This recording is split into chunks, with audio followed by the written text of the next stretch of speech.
stage and started getting some laughs doing improv and sketch, I was like, well, there is a path. Yeah. You can do improv like Bill Murray did in Chicago. Where were you? Well, the first time I started doing it, I was in New York, but I'd come from Chicago and always seen Second City. Yeah. Did you go to Second City shows, or you just were I went to the aware of it? free midnight shows where they would improvise at night. Got it. So who was in it? Do you remember? Craig Kakowski was huge. I saw Tina Fey back in the day. It was like that kind of class. I'm not remembering all the names, but like killer improvisers. Scott Adsit. Yep. Just really hard, funny people. Yeah, yeah. But that's what I always wanted. I always wanted to be in an ensemble. I wanted to be one of the members of the ensemble. And, I'd always hear stories about John Belushi. And then we would go to the bar that Belushi went to, that Farley went to, the Old Town Ale House. And it was like right there. And then did New York, did a 2-man sketch show. We traveled the country with it. Went to NYU for writing, was dramatic writing, wanted to get into all that. And then moved to LA and booked a commercial because I had a big mustache. What year? 2004. Great. And I was working on 2 boats doing weddings. I was catering weddings at the time when I moved out here and working at the Hollywood Park Casino. Like you dream of it. Driving a 2002 Hyundai Accent, lime green, stick shift. What were you doing at the casino? Third-party player. So I was playing with a company's money, but I was essentially just the bank. It's not sexy. It's more just It's not counting cards. Nothing. No, it's nothing cool. Hourly wage. Then a photo of me that my agent, when I was non-union, sent to some casting thing, and I booked off that, and I got in the union, and I made like $20,000. And as somebody who has been a gambler, I went like, this is about to be 40. First of all, I'm about to double this because I'm so lucky. And now I'm in. Yeah. And right after that, I was like, so I've had a bad attitude about headshots. I understand that. What do you need?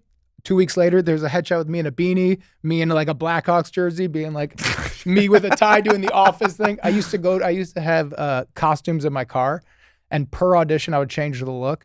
I was talking to my my agent at the time. I was like, can I get 5 different names? So if I'm going for like a mechanic, give me like a different name. If I'm going after I was like headshots, I was in commercial. I'm like, I'll do any character you want. What's great about this is it's so unexpected, but it's also so show business is so stupid. Yes, it could be anything. Yes, it makes everyone insane. And I was like, but also, especially back then, you could book a spot and make $80,000 on a commercial. And I'm like, that's not only my year, that's 3 years. Yeah. Had roommates. So whatever you guys need me to be, name me as that. I'm that. Yeah. Loved it. And then did you book a bunch of commercials? Yeah, I booked 10 commercials in a year.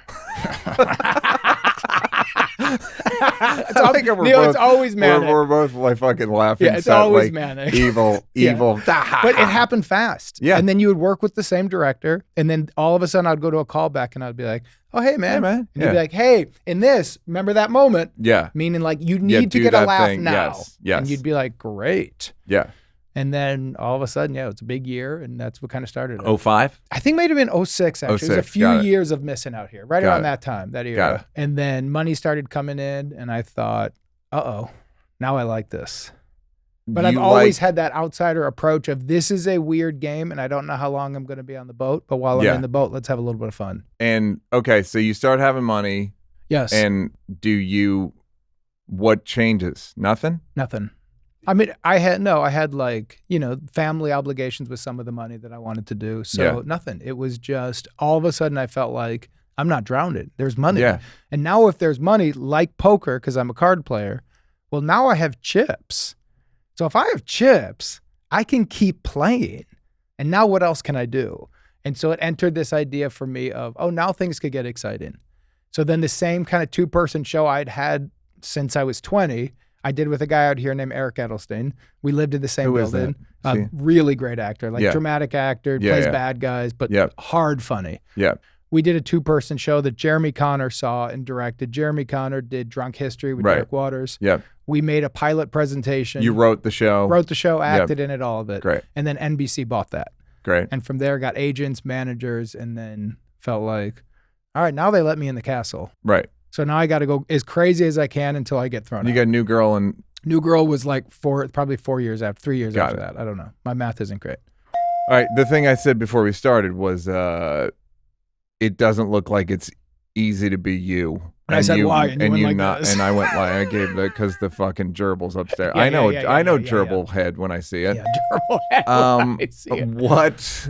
So even when I fail, I like when I have something that is pushing me and I'm thinking about it all the time and I'm trying to crack it. And when I lose, and this is what I used to have with gambling, the really weird thing, my addiction to gambling, the reason I finally stopped was I'm not addicted to winning. I'm addicted to that feeling of loss. Mm-hmm. When it's 3 a.m. and I'm in a Commerce casino by myself on New Girl, you know, deep into my career, playing at a low stakes table, and some drunk older guy is playing poorly, and I have him beat, and then he, you know, flips over his little like hacky win at the end, and I'm going, what the fuck are you doing? Come on, man. Yeah. And he's like, hey, having fun. And I'm like, you fucking played like shit. And somebody else is going like, hey, but having fun, man, having fun. Yeah. I have no more money. These are all immigrants, by the way, if you can tell by the accent. having fun. Yeah. Well, I thought they were Mexican or Central American. Now they're Asian. They went to international school. Great. But when you're your playing, mom got them in. Correct. There was a night I had no money left on me, no cash, and my ATM was insufficient funds from pullout. So then I was sitting at a table and I'm like, I'm beat. I have nothing. That guy fucking beat me, and I had him. And it was a bad beat, but who gives a shit? But I realized no such thing. I like this feeling. And I was like, oh, because this feeling, I went like, because work was fun.